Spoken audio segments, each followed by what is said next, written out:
আসসালামু আলাইকুম। আল্লাহ সুবহানাহু তাআলা আমাদেরকে যে এই দুনিয়ায় পাঠিয়েছেন, তার এই পাঠানোর মূল উদ্দেশ্য কি?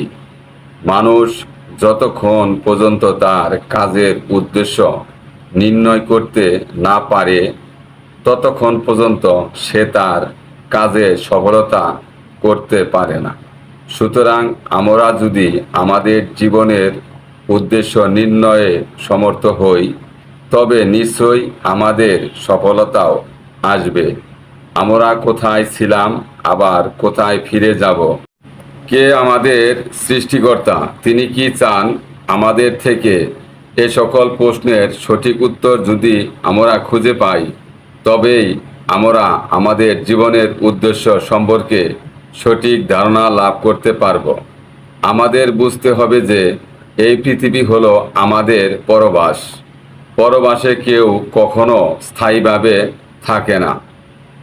এখানকার কাজ শেষ হলেই আমাদের নিজ দেশে আসল ঠিকানায় চলে যেতে হবে, আর সেই আসল ঠিকানা হলো পরকাল।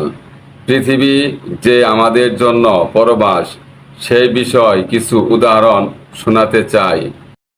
কাশ্মীর, কোয়েটা, লাহোর এবং পাকিস্তানের বিভিন্ন অঞ্চল থেকে কিছু সংখ্যক মানুষ করাচিতে শহরে আসে অর্থ উপার্জনের জন্য।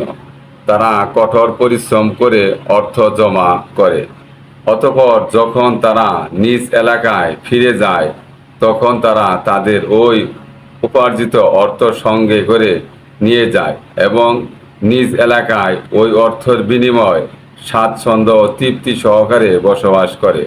সুতরাং বোঝা গেল যে তারা তাদের বিদেশে অবস্থানের উদ্দেশ্য উপলব্ধি করে তাদের বিদেশের উপার্জিত অর্থ সেখানে ব্যয় করে না করে নিজ দেশে এসে, ফলে তারা সম্মান, স্বাচ্ছন্দ্য, শান্তি ও সমৃদ্ধি লাভ করতে সক্ষম হয়েছে। আর যদি তারা তাদের কষ্ট অর্জিত অর্থ নিজের দেশে না এনে ওই দেশে বসেই ফুর্তি, আমোদ, আহ্লাদ করে শেষ করে যেত, তাহলে নিজ দেশে ফেরার পর হতাশা ছাড়া কোনো সম্মান বা সমৃদ্ধি কিছুই লাভ করতে পারত না। বরং দেশের মানুষ তাদেরকে ধিক্কার জানাতো, বোকা মনে করত। তাই আমাদেরকে এখান থেকে শিক্ষা নেওয়া উচিত পরকালের চিন্তা করা। আমাদের দিন, আমাদের ঈমান, আমাদের আমলকে খাঁটি করা। আমাদের জীবনের উদ্দেশ্য আখেরাতে সফল হওয়া।